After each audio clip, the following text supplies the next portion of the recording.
Are self-employed estate agents setting themselves up for failure? Today, I'm joined by the wonderful Anton Plackowski, former estate and letting agent from Tamworth. Thanks for joining me today, Anton. Hi, Chris. You said to me before you switched the cameras on, I'm really, really finding it hard to understand the self-employed models, and the fact is that they're potentially setting themselves up for failure in case we have a housing slump. Why do you say that? Talk to me.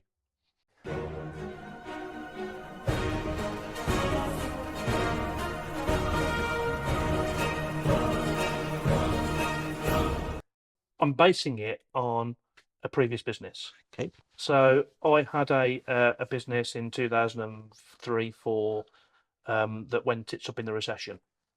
That's an estate agency. That's in a estate agency. Okay, so you were a computer geek during the day, and then was it you and a family member were? Yeah, working from my bedroom at night. Eventually, I left that business and worked full time for the estate agency. We moved from my back bedroom to an office. The office was above the local Belvoir franchise. Belvoir franchise moved out, and we moved into the Belvoir office.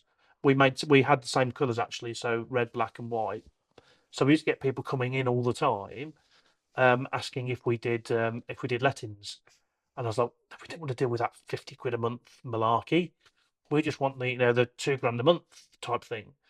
And this was leading up to 2007, and so the money that I earned back then was all sales based.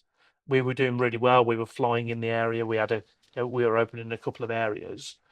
Though quite frankly, I was still a little bit of a kid then, so we earned really well. I didn't save anything. I pissed it all at all pretty much. But still, nobody wanted to get involved in this letting stuff because it's specialist. It was almost like we'll let them deal with it. I think that was at the time when letting agents didn't want to deal with sales, and sales agents didn't really want to deal with lettings. Obviously, we all know what happened in 2007, 2008, and then my business went into administration because the sales fell off a cliff. Essentially, there was a few businesses that survived that in our local area that did lettings. So I learnt my lesson. When I set up my business I've just sold in 2014, the first thing we did was set up lettings. What I see now, and a couple of my ex-team members are self-employed agents now, one with the XP, one with the Avenue, is that they're all sales focused, which is great because they've only got to support themselves. They're creating a great lifestyle business for themselves, and they'll probably earn really well out of it. But one of the things I learned, back in going to a estate agency, was you want the recurring revenue model, which is the lettings, because that's paying the bills. So lettings pays the bills, the sales is the cream on top. But I think what we're seeing now is that all these guys that are self-employed with the XP and they're earning mega money, or they're bought a dozen people on board and they're earning from them, pyramid model type thing, I guess, is that they've got no income from lettings. So if the market does go shit, they're only as good as their last sale.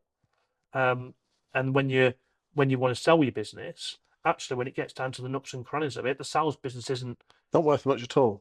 worth nothing at all. 50% of your sales pipeline. Yeah, if you get it, when it completes. Whereas the lettings book that's what people want to pay for, because that's money through the door every month, regardless of what happens. So, stopping people keeping their jobs, but you can get insurances for all that kind of stuff. So I think that the self-employed model is a great thing because there's some great agents out there running through the self-employed model. But I think the thing that they lack, and they lack sight of, is lettings. Everybody's forgetting about lettings, and that's the thing that. Okay, but their costs are lower though. They haven't got an office to pay for. No, I know. Well, so as I said, they've probably got a great lifestyle business. But what about when they need to start taking people on because they are going to get busy, or they're either going to turn away clients, or they put their fees up and only deal with an amount of clients that they want to deal with. But it depends what they want out of their business. So there's a lot of people that have sold their lettings book and just carried on with sales. Personally, I wouldn't want to do sales on its own now. Any business that I look at is going to have some kind of recurring revenue coming in, and that's letting. So I think that's where the self-employed guys are going to struggle a little bit. But I also get it that if it is only 50 quid a property, let's say for argument's sake, you need 40 to make £2 grand. It's not. That's half a sale. Yeah, the way I look at it is that estate agency makes you money now, lettings makes you money when you sell it. Correct. Yeah, it does 100%. So I think that Have a bit of both. You can have your cake and eat it. yeah, well there you go. That's where I think that those guys need to start looking at, rather than, I spoke to one of my guys that used to work with me, who's now a self-employed model. He's like, oh, I'll do it later. I'll do it further down the line. Yeah, later never comes, does it? Do it now. Do it now. So, uh, is it set yourself up for failure? I don't know. I don't think it's going to be for everybody, but there's got to be an element of lettings in there to support themselves going forward. Thank you for your time today. Please put your comments in the reply section whether you agree or disagree with Anton. Thank you for your time today, Anton. Thanks, Chris.